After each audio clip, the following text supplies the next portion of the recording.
warahmatullahi wabarakatuh. Adik-adik, di pertemuan yang keempat ini, insya Allah kita akan membahas masih materi fungsi, tapi di sini kita akan membahas jenis-jenis fungsi, di mana ada 4 jenis fungsi yang akan kita bahas di fungsi ini. Tapi untuk pertemuan ini kita akan membahas dulu secara umumnya. Nanti insya Allah di pertemuan berikut kita akan membahas lebih rinci lagi itu jenis-jenis fungsi. Nah, oke. Jadi perlu adik-adik ketahui 4 jenis fungsi yang akan kita bahas pada pertemuan ini. Itu ada yang pertama, ada fungsi konstan, kemudian ada fungsi identitas, fungsi linier, sama fungsi kuadrat. Nah, untuk yang pertama, Ibu bahas dulu fungsi konstan. Nah, fungsi konstan di sini bentuk umumnya yaitu fx sama dengan y, atau fx atau y sama dengan k.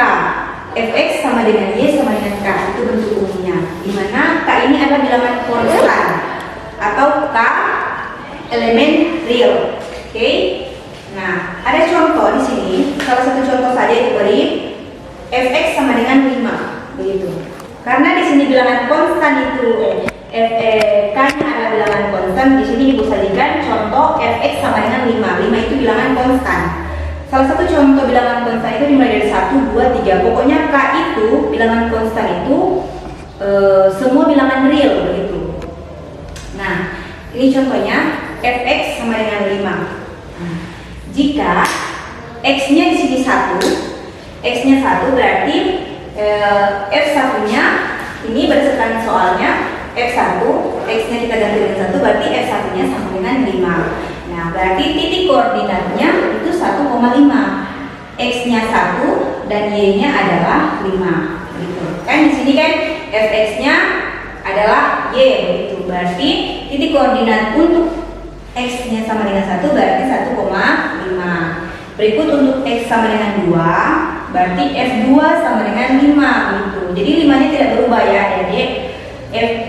F2-nya sama dengan 5, titik koordinatnya berarti 2,5, gitu.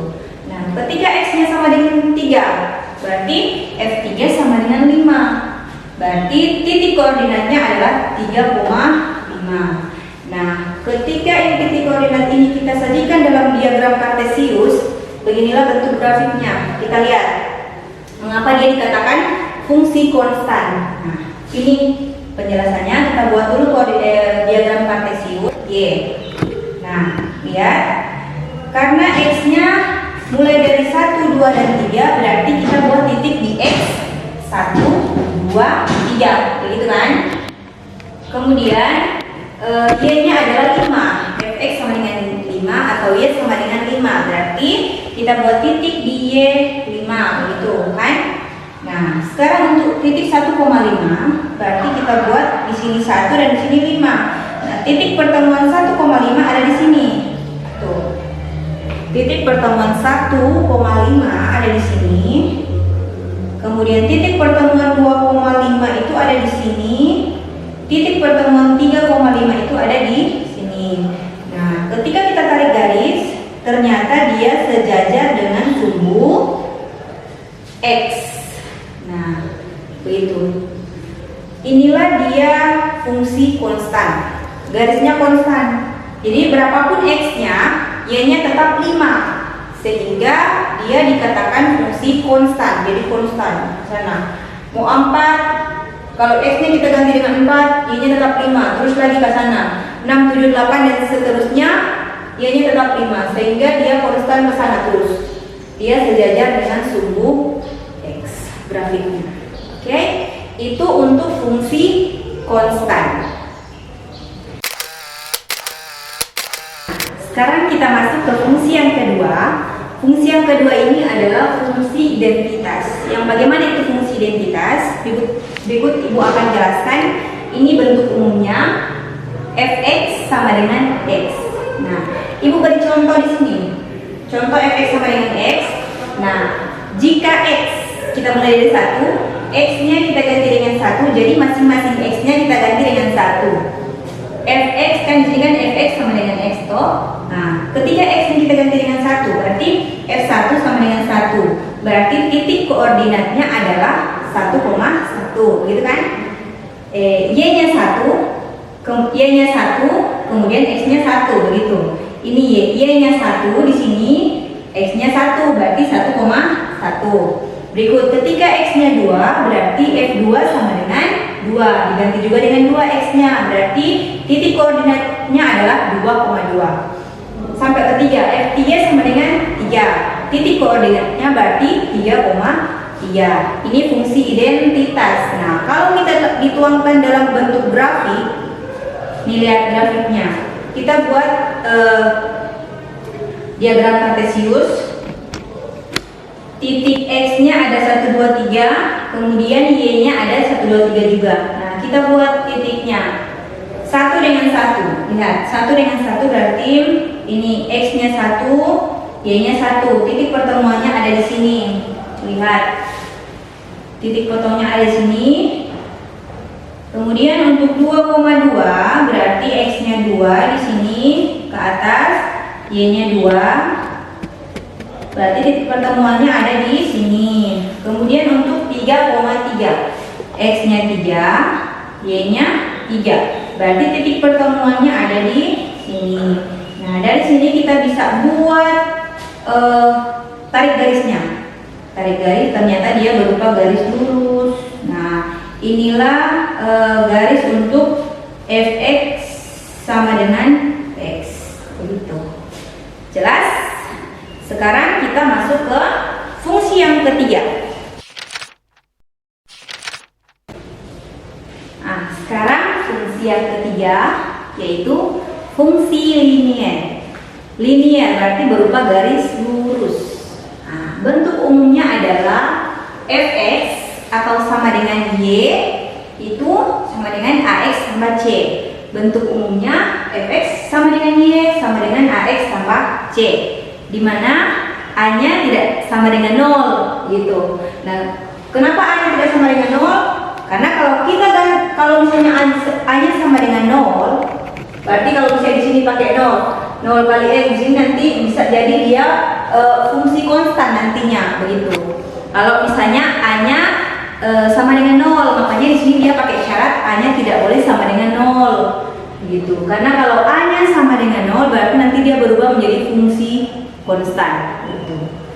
Nah, di sini Ibu sajikan satu contoh saja. Misalnya Fx sama dengan 2x tambah 1 gitu. Nah, jika x-nya sama dengan 1, berarti f1 sama dengan, jadi masing-masing x kita ganti dengan 1 begitu. Berarti f1 sama dengan 2 kali 1 tambah 1, itu sama dengan 3 gitu. Nah, berarti titik koordinatnya adalah 1,3. X-nya 1 dan Y-nya adalah 3. Y-nya ini adalah 3 begitu. Kemudian untuk X-nya 2. X-nya 2 berarti masing-masing X kita ganti dengan 2. X2, di sini Y-nya juga 2 begitu. Tidak. X-nya kita ganti dengan 2 berarti 2 dikali 2 tambah 1 itu sama dengan 5. Titik koordinatnya berarti 2,5. X-nya 2 dan Y-nya ini sama dengan 5 begitu. Kemudian ketika kita ganti dengan X-nya 3, berarti F3 sama dengan 2 kali 3 tambah 1 itu sama dengan 7. Berarti titik koordinatnya adalah 3, X-nya 3 dan Y-nya 7. Nah, ini dia punya grafik. Perhatikan baik-baik. Titik 1,3, X-nya 1, titik Y-nya 3. Berarti titik pertemuannya itu ada di sini. X1, Y3. Kita tarik garis, lihat titik pertemuannya ada di sini. Kemudian untuk 2,5. 2,5 berarti X-nya 2, X2, Y-nya 5. Titik pertemuannya ada di sini gitu. Nah, untuk 3,7, X-nya 3, 3, Y-nya 7. Titik pertemuannya berarti ada di sini. Nah, ketika kita tarik garis, dia berupa garis lurus. Inilah yang dinamakan dengan fungsi linier. Linier berarti berupa garis lurus. Di mana-mana kalau misalnya fungsi linier berarti dia berupa garis lurus. Pangkat tertinggi dari fungsi linier adalah 1, begitu. Dilihat dari bentuk umum ini, pangkat tertinggi dari suatu fungsi linier itu 1. Oke. Berikut yang terakhir adalah fungsi kuadrat. Nah, ini Ibu akan jelaskan yang bagaimana itu fungsi kuadrat. Nah, fungsi kuadrat berarti, kalau fungsi kuadrat berarti dia pangkat tertingginya adalah 2. Namanya kuadrat berarti pangkat 2 kan? Berarti pangkat tertingginya adalah 2. Kalau fungsi kuadrat. Kalau fungsi linier yang tadi Ibu jelaskan, pangkat tertingginya adalah 1. Nah, kalau fungsi kuadrat ini pangkat tertingginya adalah 2. Berikut bentuk umumnya. Fx sama dengan y, fx atau sama dengan y itu sama dengan ax pangkat 2 tambah bx tambah c. Nah, ini ada pangkat di sini, pangkat tertingginya adalah 2. Ini bentuk umumnya, di mana a-nya juga tidak sama dengan 0, gitu. Nah, di sini ada contoh, Ibu sajikan contoh. Misalnya fx sama dengan x pangkat 2. Kita lihat bagaimana grafiknya, perbedaan antara fungsi kuadrat dengan fungsi linier. Yang ada pangkat 2, begitu kan, untuk fungsi kuadrat. Nah, di sini x-nya kita mulai dari 0, negatif 2, kemudian 2. Nah, x-nya kita ganti dengan 0 yang pertama. Berarti f0 sama dengan 0 pangkat 2. Kenapa pangkat 2? Karena di sini perintah soalnya adalah x dipangkatkan dengan 2. Sementara x untuk x0 berarti f0 sama dengan 0 pangkat 2. X yang di sini kemudian kita ganti dengan 0. 0 di sini sama dengan 0 pangkat 2. 0 pangkat 2 itu sama dengan 0. Sehingga titik koordinatnya adalah x-nya 0, y-nya 0. Berarti 0,0. Nah, untuk x-nya sama dengan negatif 2. F-nya negatif 2, x-nya kita ganti dengan negatif 2. Berarti f negatif 2 sama dengan negatif 2 pangkat 2 lagi. Kenapa pangkat 2? Karena perintah soalnya ada pangkat 2 untuk x-nya. Sehingga negatif 2 pangkat 2 itu sama dengan 4. Negatif 2 pangkat 2 sama dengan negatif 2 dikali dengan negatif 2. Hasilnya sama dengan positif 4. Titik koordinatnya adalah negatif 2, 4. X-nya negatif 2, y-nya 4. Nah, yang terakhir untuk x sama dengan 2. X sama dengan 2. Berarti x-nya kita ganti dengan 2. F2 sama dengan 2 pangkat 2. 2 pangkat 2 itu sama dengan 2 kali 2. 2 kali 2 sama dengan 4. Berarti titik koordinatnya adalah 2, x2 dan y4. Nah, ada 3 titik yang kita dapat di sini. Kita salin ke grafik. Nah, nih lihat grafiknya Adik-adik. Jelas di sini. Nah, lihat ada sumbu x ke atas sumbu y. Untuk titik yang pertama itu 0,0. Di sini 0,0. Berarti ini titik 0,0. X-nya 0, y 0. Titiknya ada di sini. Titik pertemuan 0,0 ada di sini di tengah-tengah situ. Kemudian untuk titik negatif 2,4. Negatif 2 itu x. Berarti ada di sini negatif 2x dan y-nya 4. Y 4. Oh, berarti kita buat garis di sini. Ini kan 4, y 4. Nah, tarik ini 2, negatif 2. Kita dapat titik pertemuannya di sini. Untuk negatif 2,4. Nah, kalau 2,4 berarti x-nya 2, y-nya 4. Lihat.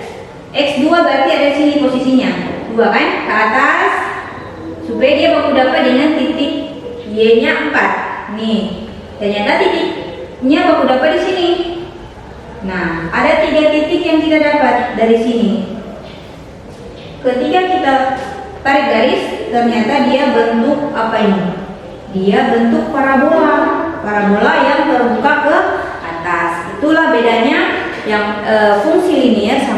kuadrat. Kalau fungsi kuadrat, grafiknya pasti dia berbentuk parabola. Oke?